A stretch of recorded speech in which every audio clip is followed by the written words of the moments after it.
Hey everybody, welcome back. I want to talk about some of the things going on with Sony recently because I've been becoming increasingly unhappy with a lot of their decisions as of late.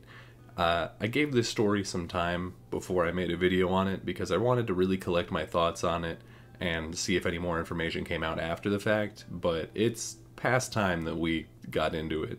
So this whole story sort of kicked off when Jason Schreier put out an article for Bloomberg titled Sony's obsession with blockbusters is stirring unrest within the PlayStation empire. And basically what it's saying is that PlayStation is focusing more on a smaller number of blockbuster titles as opposed to what they've been doing in the past. And actually this was reported a while back, but at the time we didn't know what negative effects it would have. You know, when you hear that they're going to be making more of those blockbuster titles, more games like Spider-Man, God of War, Last of Us, like on paper that sounds like a good thing. Like I'm down for more games like that, and I'm sure many of you are as well. But the problem is that within PlayStation, if you aren't one of those studios that are making those kind of games already, it seems like you're kind of being treated like a second-class citizen. They are giving preferential treatment to their more popular developers. Studios like Naughty Dog, Sony Santa Monica, Insomniac, Guerrilla, and those studios, and only those studios, are being given tens of millions of dollars to make their games with the expectation that they're going to see exponential profits from those games. And so far, many of them have done exactly that, but as I'll get into in a minute, it's come at what I would say is an unnecessary cost.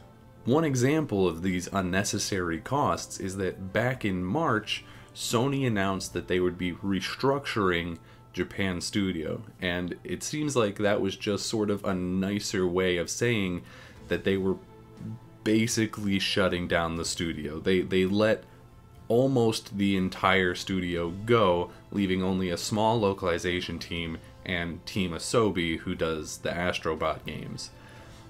And that's just a really big bummer, because not only is Japan Studio the most direct connection between PlayStation and the Japanese audience and Japanese devs, because Japan Studio does a lot of support work and helps out those devs and probably is the reason why a lot of those games were able to be made. They were shut down because they, quote, no longer want to produce smaller games that are only successful in Japan. And that is really upsetting because, like, Japan Studio includes Team Ico, the guys who did Ico and Shadow of the Colossus, which, yeah, Shadow of the Colossus, that wasn't popular here. Definitely no American fans of Shadow of the Colossus. Or, like, Bloodborne was predominantly worked on by From Software, but the IP is owned by PlayStation, and it was produced and very heavily worked on by Japan Studio, meaning that after this restructuring, the likelihood of getting a Bloodborne 2 goes from, like, yeah, it could happen whenever, to, honestly, I wouldn't be surprised if it never happened. And, you know, it's not like Japan Studio games don't make their money back. They do. They're across the board, they are profitable. They just don't make the same amount of profits that, like, a God of War or a Spider-Man do. So I don't really understand the point in cutting them off entirely, especially when you consider that those big blockbusters, your God of War, your Last of Us, those don't perform well with the Japanese audience, meaning that it kind of feels like PlayStation is not only abandoning this studio and a lot of really great IPs, but they're also, it feels like they're intentionally leaving the Japanese audience behind. And the Japanese audience seems to feel that too and understand that that's happening, and it's just a really bad look across the board. Another example of this, and it was really only brought to light thanks to this Jason Schreier article, is that Sony Bend, the team who is most recently known for having done Days Gone, they tried to pitch a sequel to Days Gone to PlayStation for them to start working on, and they were told that despite Days Gone turning a profit and having a very dedicated fan base, it was not considered to be a big enough game to be a viable option to make a sequel for it. And I'll be the first to say that Days Gone was not a perfect game. I didn't particularly like it, but there was enough there to build off of that you could have made a sequel a legitimately really good game, you know? And it makes no sense to me because, like, so many of my favorite game franchises, they didn't, like, nail it on the first time out, you know? Mass Effect, The Witcher, Assassin's Creed, Silent Hill, even really big PlayStation games like Uncharted, they didn't, like, their first outing wasn't the best one in the series and it didn't turn a massive profit, but they were all good enough, and so was Days Gone. And, you know, if Days Gone is being told that it's not a big enough franchise, a big enough name, I guess, to justify getting a sequel, then what happens if Sucker Punch wants to make a new Sly Cooper game, or Guerrilla wants to make a new Killzone, or Insomniac wants to do a Resistance game? Like, are all of those franchises just going to be forever left dormant because they don't make as much money as Spider-Man? You know? Like, I just don't get it. Anyway, as a result of them being told that they wouldn't be able to work on the game that they wanted to, part of the team was assigned to help Naughty Dog with a multiplayer game, which I can only assume is that spin-off Factions mode that wasn't in the core game of Last of Us 2, and they said would become a thing later. And then another big chunk of Sony Bend was put onto a new Uncharted game that was being supervised by Naughty Dog.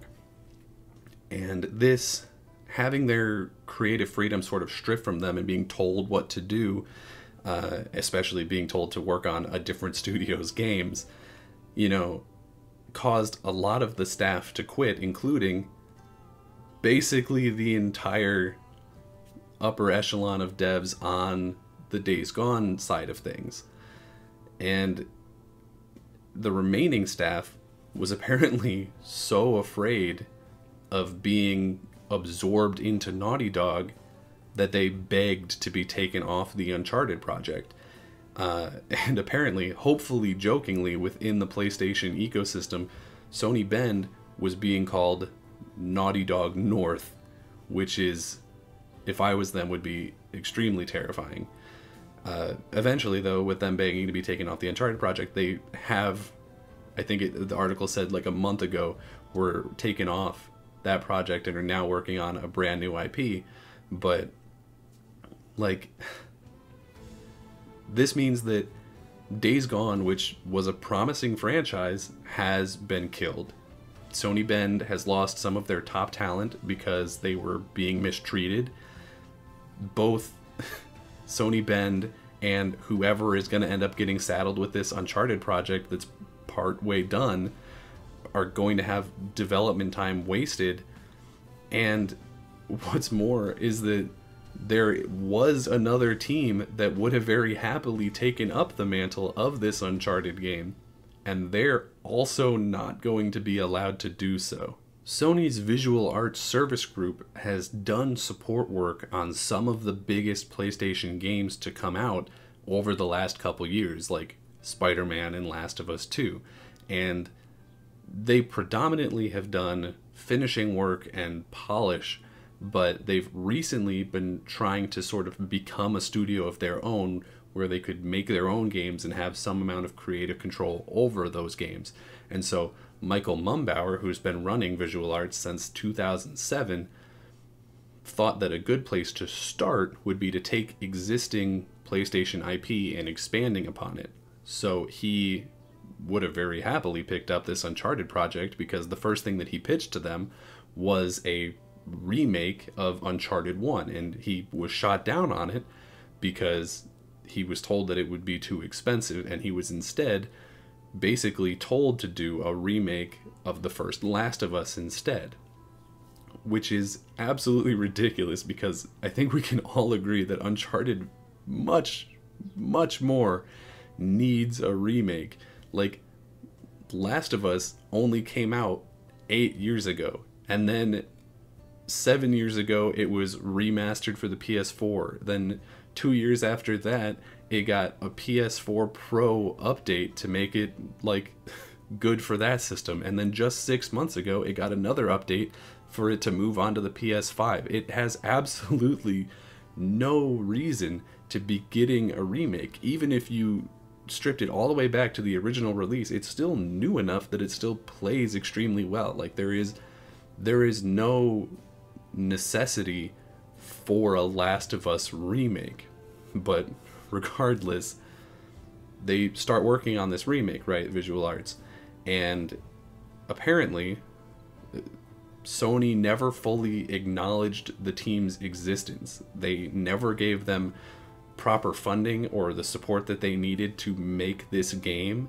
They were never even given a name as a studio. And eventually, they're able to scrape together enough of this game to have something to show off to Herman Holst, and who is the new head of SIE. He's used to be the head of Guerrilla Games, now he's in charge of all first party. Regardless, he came in and he immediately started asking, like, why is this remake so much more expensive than the previous ones? Like, I assume they mean the other remasters and updates for Last of Us. And you know, Mumbauer and the team had to explain to him, like, well, it's because we're completely remaking the game. We are taking it and redoing it for the PlayStation 5 instead of just doing the graphic overhauls that it's had previously. And not understanding that, I guess, Herman moved more or less, I mean, he did it in sort of a convoluted way, but he basically moved this Last of Us remake project to be under Naughty Dog. And he did that because under Naughty Dog, that game can have the exact same budget, like cost exactly the same amount as it would have cost for Visual Arts to do it, but Naughty Dog is just afforded a bigger budget because they're Naughty Dog. And so now, you know, it's being worked on by Naughty Dog and being assisted by Visual Arts, which means they're right back to exactly where they started. And so, being completely shot down and feeling dejected, the leadership of Visual Arts has disbanded, and many of them, including Mumbauer, who again has led Visual Arts since 2007, have completely left Sony as a company, meaning that you have now wasted both Visual Arts and Naughty Dog's time, because they're going to have to finish this project that, again, doesn't need to be done and could have been done by a different team, and a new possible upstart studio built from within the PlayStation ecosystem, the PlayStation family, has been discouraged to the point where it dismantled itself. And a common thread between all three of these stories is that PlayStation is bleeding some of their top talent. People are leaving PlayStation from Japan Studios, from Sony Bend, from this new potential studio at Visual Arts. And not just there, we've heard stories over the last 2 years of people leaving PlayStation studios and going to new studios, predominantly Xbox ones. And it seems like they're not the only ones. You know, we're hearing rumors of Hideo Kojima taking his next game and making it an Xbox exclusive. And when you look at Hideo Kojima and you look at Death Stranding in particular, which made a profit and was popular, but definitely did not make blockbuster money, it makes sense that if he took his next pitch to this current mindset that PlayStation has, they would shoot him down. And where else is he supposed to go but over to Xbox, you know, where it seems like they are allowing their teams more creative freedom. I mean, when you look at a team like Ninja Theory and how they semi-recently put out that Bleeding Edge game that is a complete departure from the normal games that they make, or how Obsidian is working on Grounded right now, and they're being allowed to do that. They're being allowed to stretch their legs and build new talent and new IPs. It makes sense that that's the sort of ecosystem that Kojima and other creative types would end up being attracted to. And when you add on the fact that, unlike PlayStation, who seems to be actively abandoning the Japanese audience, Xbox is very actively trying to get in with the Japanese audience, it makes sense why they would want Kojima too. So it all just sort of makes sense. And my biggest problem with this new mindset that PlayStation has is that this is the exact opposite strategy and mindset that got them into the powerhouse position that they're in right now. Shawn Layden brought PlayStation back from just a horrible, horrible mess that was the launch of the PlayStation 3, where the console was so expensive that when people asked about why it was that expensive, somebody said back to them that if it's too expensive for you, then you should get a second job. Like a terrible, terrible PR nightmare. And Shawn Layden brought PlayStation back from that by doing the exact opposite of what the person who's in charge now, Jim Ryan, is doing. A little earlier, I was delighted to hear Andy give a shout out to one of the most iconic games of our time, Vib Ribbon. Yeah, give it up for Vib Ribbon. A personal favorite of mine that really embodies the PlayStation spirit. It wasn't a multi-million seller, but that's not the point. Vib Ribbon was unafraid to go against the tide. It was courageous in its ambition, and it brought a completely new experience to gamers. It's an incredible time to be part of the PlayStation family.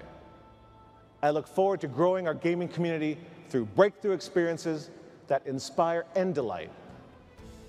After all, guys, it's all about the games, isn't it? And Jim Ryan, he's a very numbers-motivated guy, right? Like, he seems very clearly to be more concerned about the profits than anything else. And as a businessman, I understand why he would be feeling that way. It's not the way that I think about it, and it's clearly not the way that Shawn Layden was thinking about it, but I understand why somebody might. But PlayStation has a lot of people who understand finances and who understand economics in a way that I don't. But to me, this doesn't make sense on a financial level either. Like, if you're only putting out 2 games a year or whatever, and you're putting all of your money into that, what happens if one of those games does happen to fail? Now all of a sudden you're in a really bad situation where you've spent tens of millions of dollars on one game and you've not made that back. You have no way of recouping that. And if you don't have these smaller games to sort of boost that back up and work as like a flotation device, then your sink or swim situation that you've put yourself into turns very sink very fast. And it doesn't seem like a good idea to me. And on top of that, if they're only focusing on doing sequels to games that they know will make a profit, like making a new Spider-Man, making a new God of War, how long is that going to hold up?